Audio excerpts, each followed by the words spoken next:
Okay, so we're going to find the acute angle between the two planes, x plus y minus z equals 1 and x equals 0.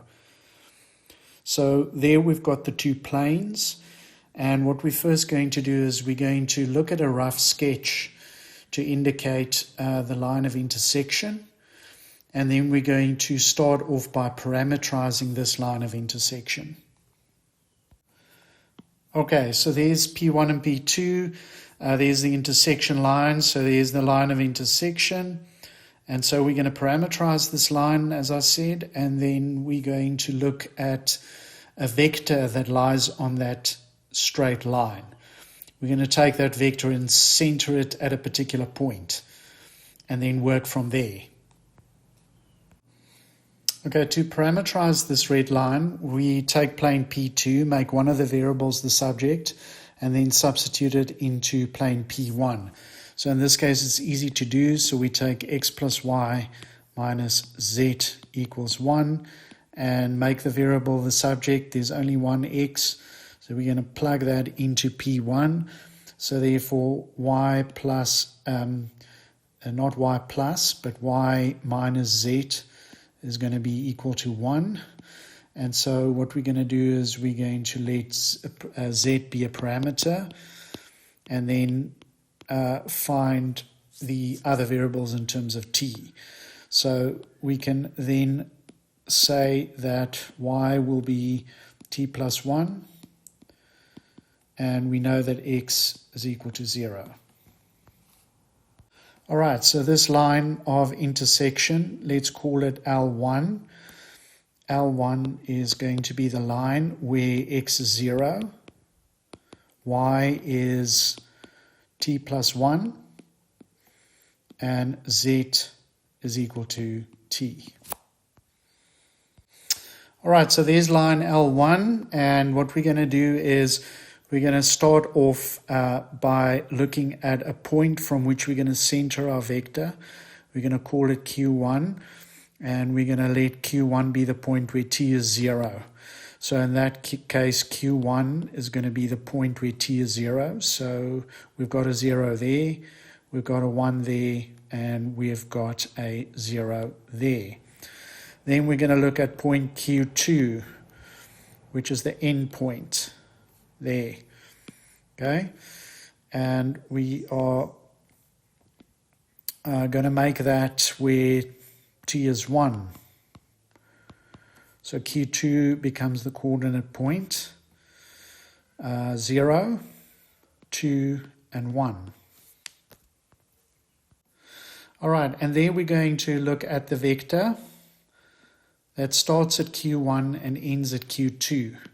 And that is the vector P1, not P1, it's going to be Q1, Q2, that's the vector we're interested in. And so basically Q1, Q2 is going to be the vector obtained from taking the endpoint, which is the point 0, 2, 1. And from that, basically we're going to take that and place it there, and we're going to subtract the initial point, which is 0, 1, 0.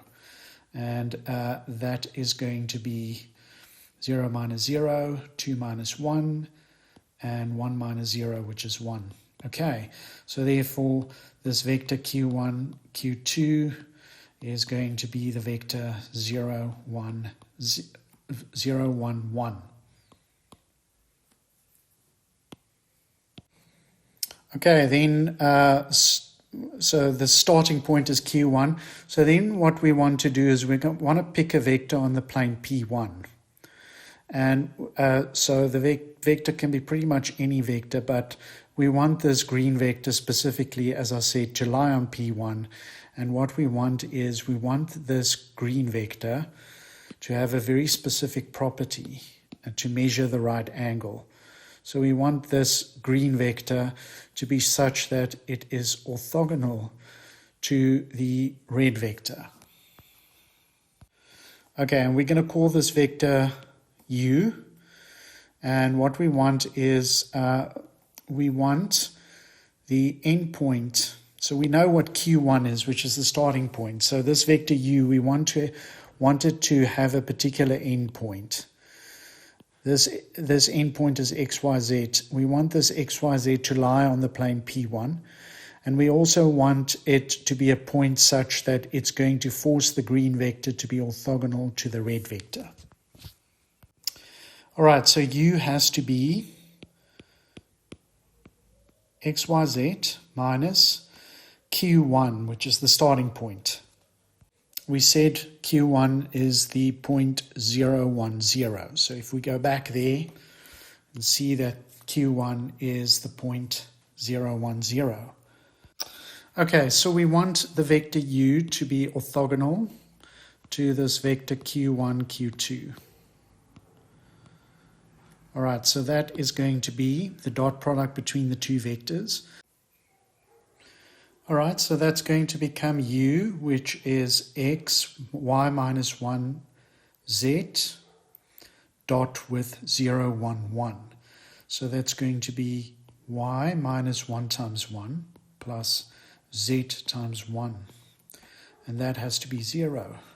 So this implies that y plus z needs to be equal to 1. All right, so that's one of the equations that needs to be satisfied. The other equation is that, remember, we want this point, xyz, to lie on the plane P1. So it needs to satisfy the equation of the plane P1. All right, so there's the two equations that I want to be satisfied. Recall that I want this particular point to be on plane P1. And I want the vector with starting point Q1 going with starting point Q1 and this end point XYZ, the green vector, I want that to be orthogonal to the vector Q1, Q2. So now I just need to solve these two equations. So I can take basically 1, and from that I can subtract 2. And so basically that becomes x plus y minus z minus y minus z is equal to 0 on the right hand side. The y's cancel out and we're left with x is equal to 2z. Okay, now any solution will do, so as long as I don't create a zero vector for u. So I just want a non-zero vector u. So in this case, I can just let z be 1, and then I can just basically solve for x as 2. Right, now once we have that, I can then solve for y.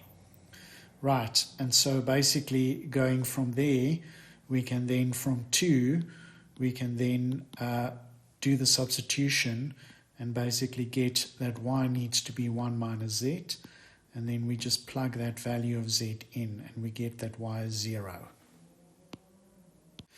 All right, so we solved for x, y, and z. We just found a value for x, y, and z, and this value ensures that both those two equations from the previous slide are satisfied. So basically we can then find the vector u by plugging those values in. So we get that that u is 2, y is minus 1, and z is 1. Okay, so that takes care of that. Okay, so my vector u is the vector 2 minus 1, 1. All right, so there's the vector u, 2 minus 1, 1. And basically what I want to do now is I want to go on P2, and there's a vector on P2. I want to pick a vector on P2. There's a vector on P2, but I want this vector to have a particular property. I want it to firstly be on the plane P2, and I want very specifically to make sure that this vector is in fact orthogonal to the red vector as well. Okay, so I'm going to call this vector, let's call it V. Let's call it V. And again, I want to pick a point there, a point x, y, z, such that the vector that starts at q1 and goes on to this point x, y, z, which is that point there, endpoint, has the property that it's orthogonal to the red vector, and it must lie on the plane P2. All right, so there's the vector V. Now, if you go back in the slide, you'll see that Q1 was the starting point 0, 1, 0. Okay, so going back there, we see then that this vector V needs to satisfy x, y minus 1, z, okay? And we also need V and the vector Q1, Q2, to be orthogonal, so the dot product to be 0. So that is going to lead to the following.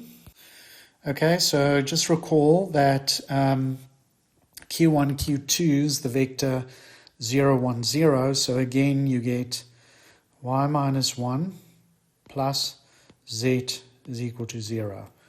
And so what needs to be satisfied in this case is y plus z is equal to 1. Okay, so again, remember we said the point xyz needs to be on the plane P2, so it needs to satisfy the plane x equals 0, that equation. Okay, so again, you can do the same thing. In this case, we can let z be a particular value, and basically, as long as we don't pick a purple vector, a 0, as long as the purple vector is not the 0 vector, then any vector will do. Okay, so I'm just going to pick any value that will satisfy that will not create a 0 vector, so we can let y be a half. We can let z be a half. And we can then just take x to be 0. Okay, so basically that gives me, right, so just recall again, we said x is 0, y is a half, and z is a half. And so that gives me, those are the values of x, y, and z where both equations are satisfied. So therefore, my vector v then becomes, we make x 0, we make y a half, so we get minus a half. And we get that z must be a half. Okay, so there's my vector v and my vector u, and basically now I can just go and go deeper and get to the angle that I'm actually interested in. And what I want to do is I want to measure that yellow angle there. I want to measure the yellow angle there. Okay, so we're going to extract that information from the sketch. And so we basically get this little diagram there. And I want to find the angle between this vector u and the vector v. Okay, so there's the angle, the cosine of the angle. And so we get basically that is going to be this vector here, the previous one from the previous sketch. So there's u, and then we're going to dot that with v. We said v is 0 minus a half half.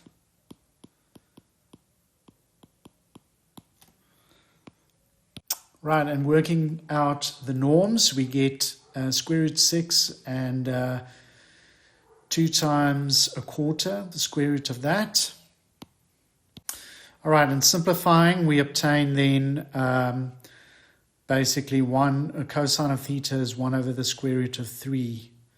And basically, you can then use your calculator and solve for theta.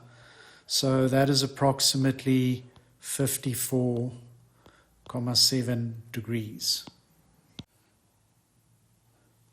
All right, so I just want to conclude by saying that, so we got this red vector, and then we looked at the green vector, which was that vector u. Now, what sometimes can happen, and this won't be wrong, you will just get a different angle, is sometimes the angles that you choose, or the vectors that you pick on plane P1 and P2 respectively. Remember, we picked the purple vector to be there. Now, you could also sometimes, depending on the values that you pick to solve x, y, and z, you can get that your purple vector lies in the opposite, for example, direction. And so you end up with a situation where you get u here and you get v there.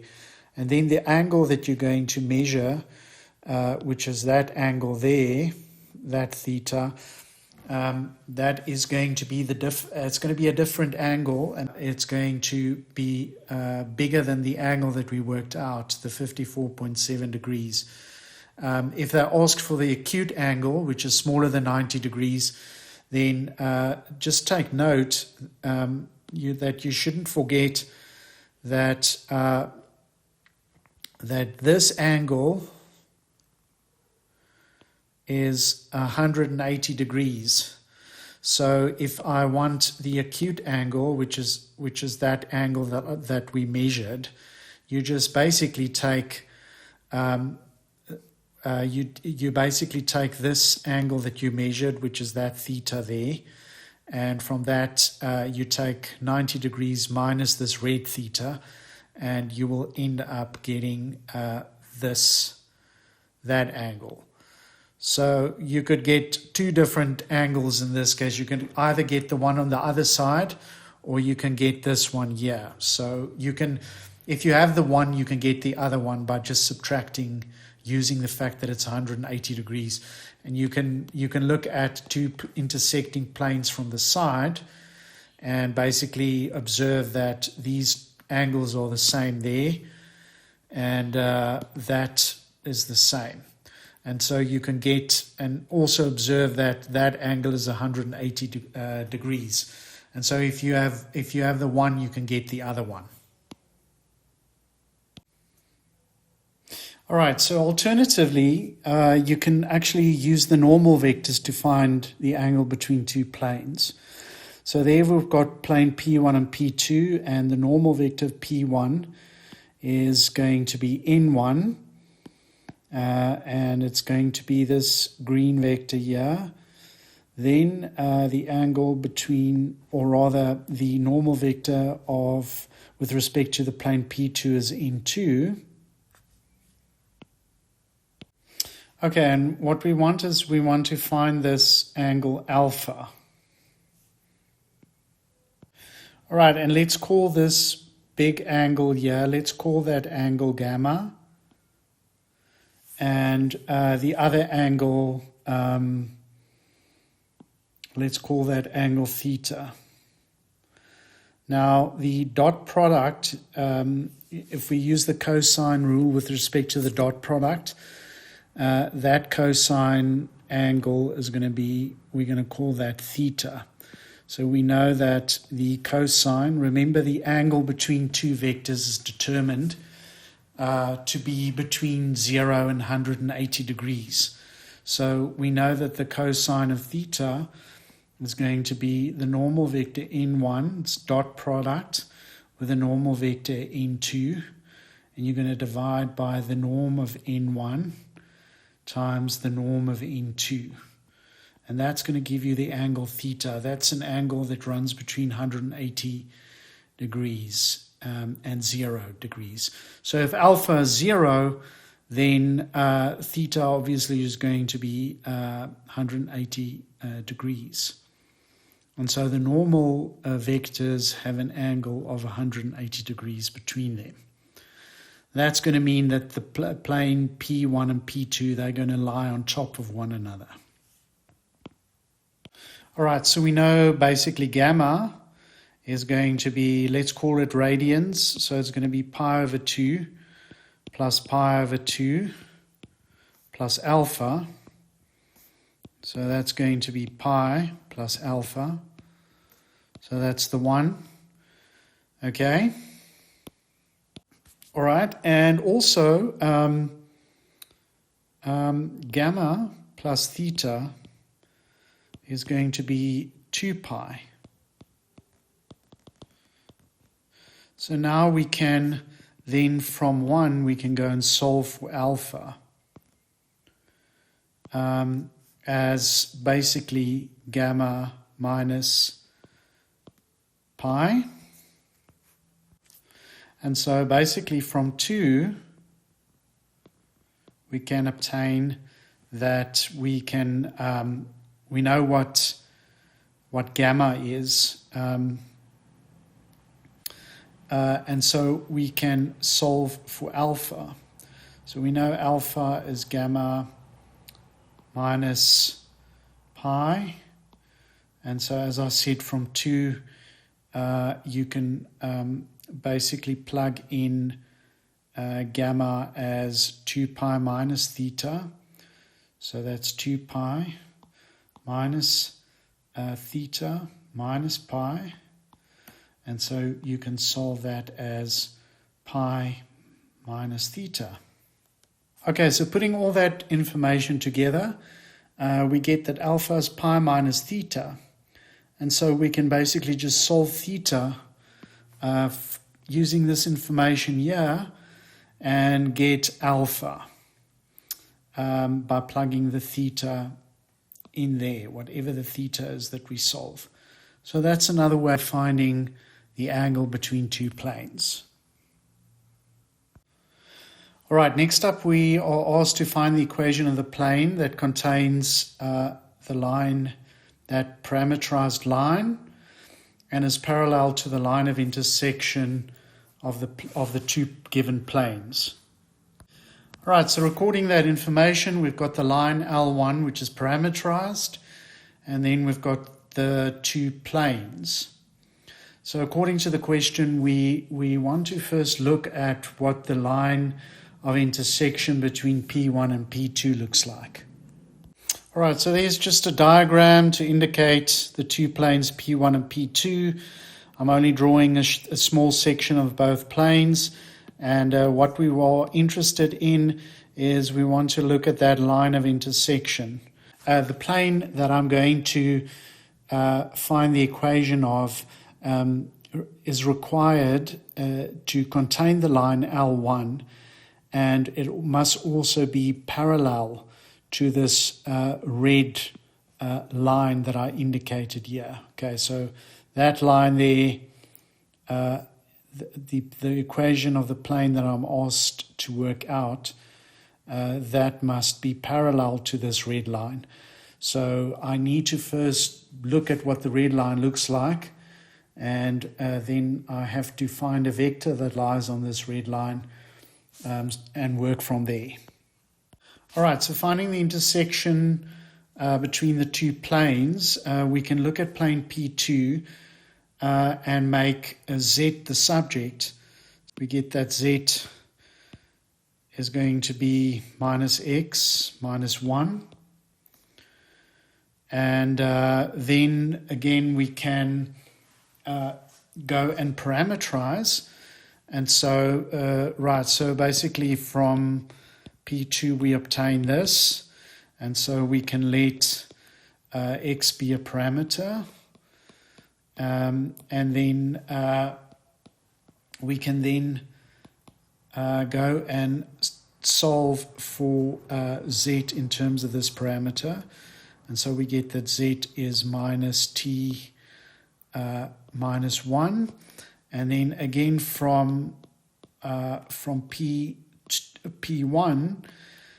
we get that first of all x is minus, well, x in this case is t, so we get minus t. Then we get plus 2y, which we're going to solve now. And where we see a z, we do the substitution of minus t minus 1. and that has to be 0. And so from there, we can basically get that 2y has to be equal to 2t plus 1. And so we can then basically solve for y as t plus a half. All right, so there's line L2, which I'm going to call the line of intersection. And that's the line with the parametric equations. Right, so I'm going to pick 2 points and then create a vector between the two. So I'm going to call that first point, I'm going to call that point Q1, and this point I'm going to call Q2.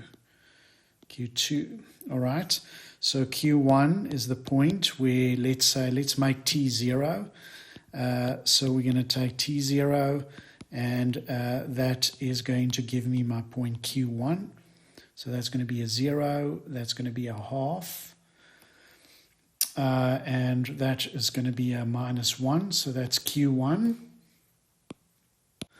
All right, and then Q2, we're going to make T1, and again there we get the point Q2, so that's going to be a 1, that's going to be a 3/2, and that's going to be a -2.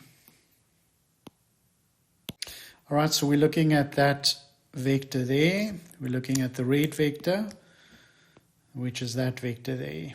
Okay, and we're going to call that, again, we know what that vector looks like. It's going to be the vector Q1, Q2. It has a starting point. We know what the starting point is. The end point is this, over 2 minus 2, and then from that you subtract that. Okay, and that gives me a vector. All right, so there's that vector there. So this vector Q1, Q2 is the vector 1, 1, -1, and it's the red vector. All right, so there's the information. Next up, we need to look at the line L1. All right, and again, what I'm going to do is I'm going to look at a starting point and an end point. So again, if we look at the starting point, let's call it R1. And R1 is where t is equal to 0. So that gives me R1. So that's going to be 1, 0, 0. And then let's look at the point R2. That's where t is 1. We don't have to pick one. We can just pick the easiest one. I'm going to just take 1. And so again, we get a 2 there, we get a 3 there, and we get a 2 there. All right, and so we get the vector, which starting point R1 and end point R2.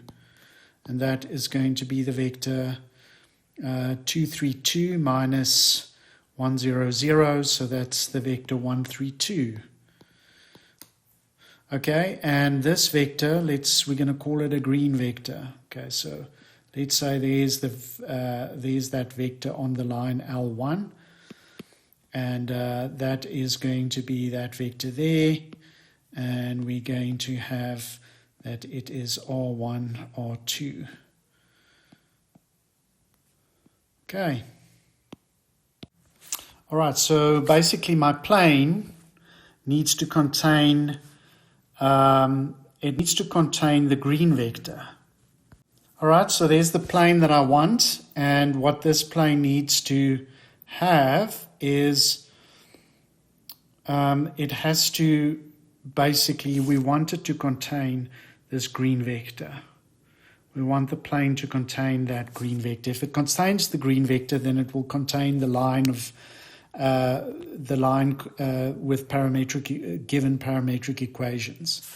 Right, so, and then also what we want is, we want our plane, we want this red vector which is the intersection vector.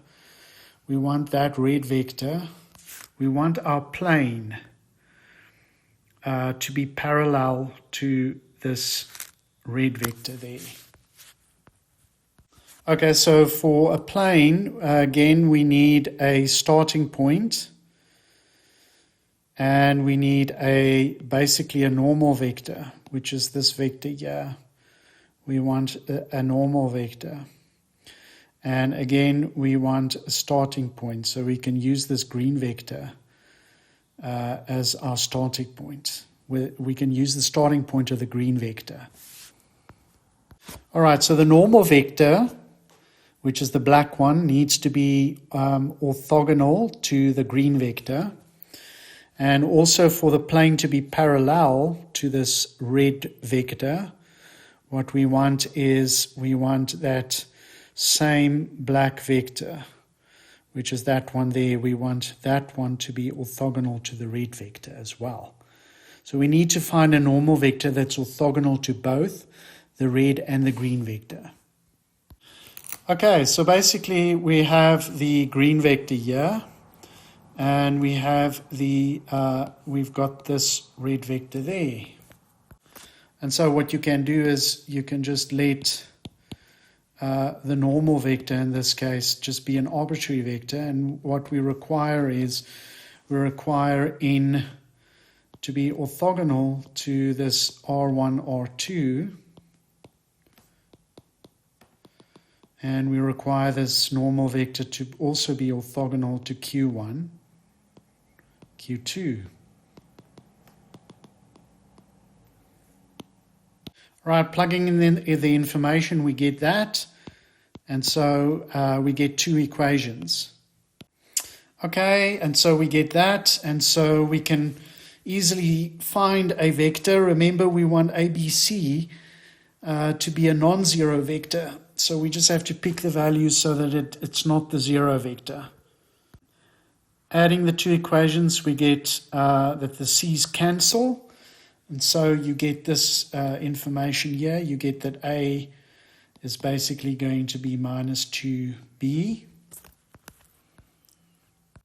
Right, and so you can pick B as 1.